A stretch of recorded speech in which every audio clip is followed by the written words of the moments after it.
Okay guys, out here again in the shop messing around with the fourth axis. Couple of things after building the fourth axis that I wish I had made the base plate just a little bit thicker, but really it's not too bad because I had this fixture plate that I could put it on to raise it up off of the table. Probably not intending on machining a very big piece in it initially. I have, since I built it, thought about using it to machine some pieces for the conversion kits that would make it a lot easier to machine the four sides on one setup. Out here calibrating the fourth axis today, and I got it up on the table sitting on the fixture and got it all nailed down pretty good and got it dialed in on the y-axis along a piece that I had machined already, and trying to get the angular calibration set. I got my steps per inch, I think, figured out for it. The gearbox inside of this case is 45:1.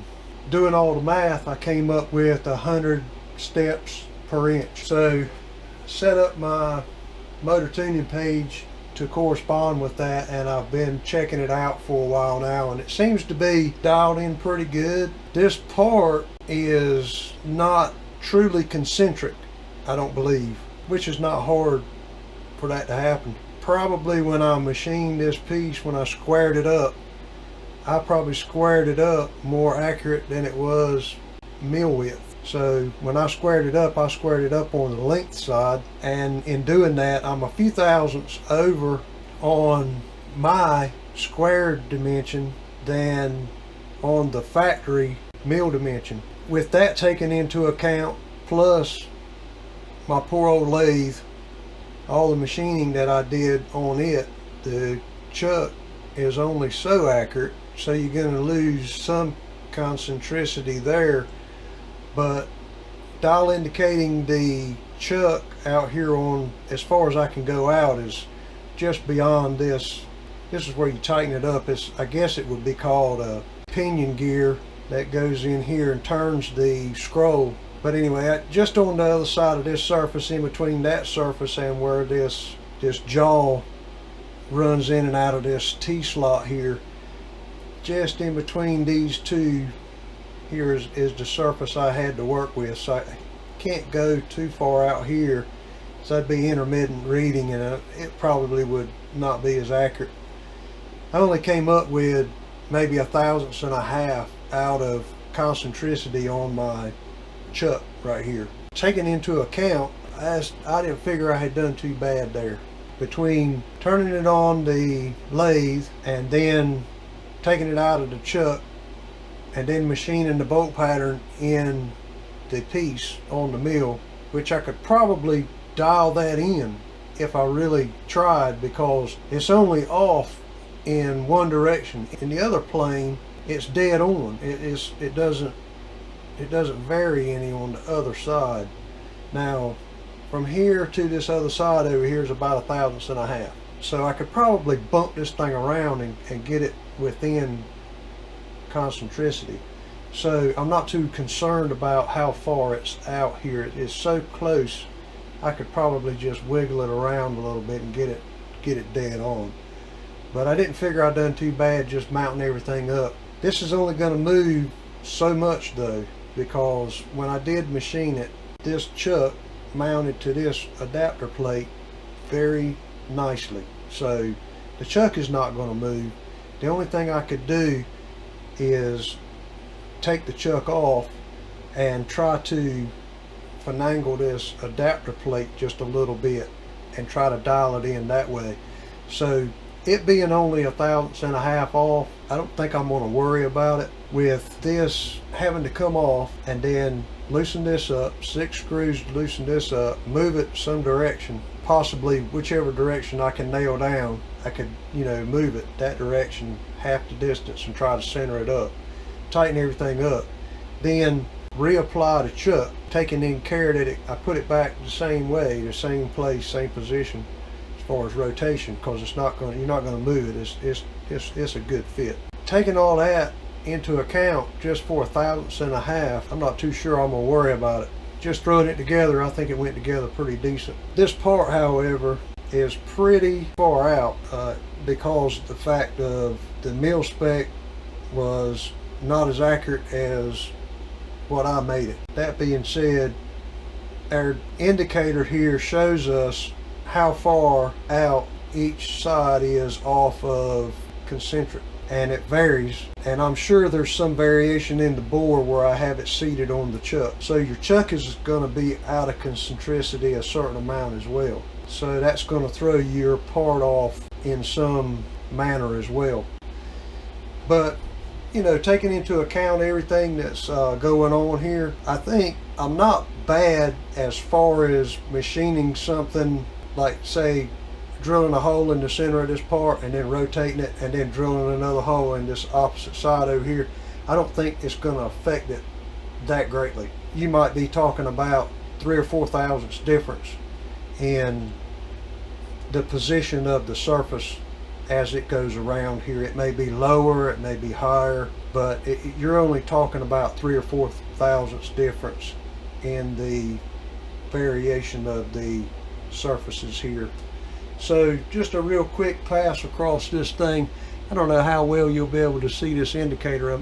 It looks mighty small on this camera here, but I'll run across this and let you see how much the needle moves. So we're still at 0 on that side. I'll go back to 0 on the Y, and then what I'll do is I'll slow jog it away so that it doesn't, because I got to rotate this around and I don't want it hitting our gauge here. Okay, so now I got it out of the way, and I'll rotate that around. It's going to be slow.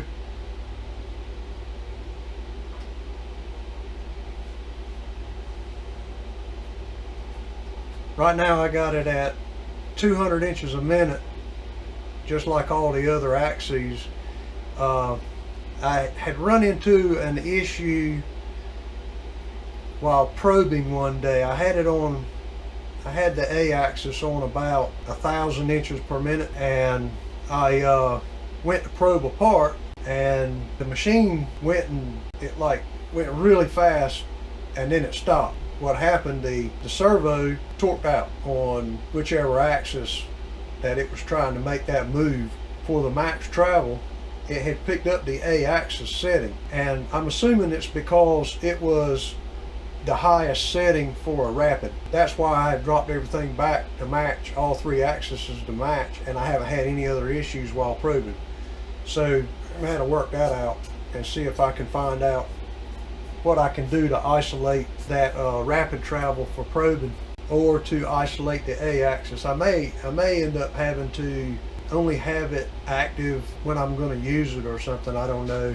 Some way to isolate that feed rate from the rest of the axes so they don't use it as a rapid, because I can only go 200 inches a minute or thereabout, maybe a little more, not much more. The motors are pretty, they're turning as hard as they can, so I only get 1,000 RPM out of them. So around 200 inches a minute is about all I can get, maybe 250. I tried it before and it did go 250, but 200 is plenty fast for me, so it gets me in enough trouble as it is. Okay, so you can see there's a difference in the gauge here now.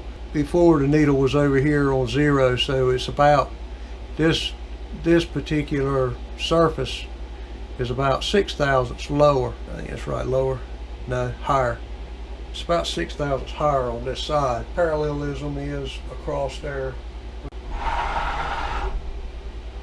So the needle only moved, and this is the factory mill side here, so there's going to be a little deviation in it. So I got about 1/2 thou there.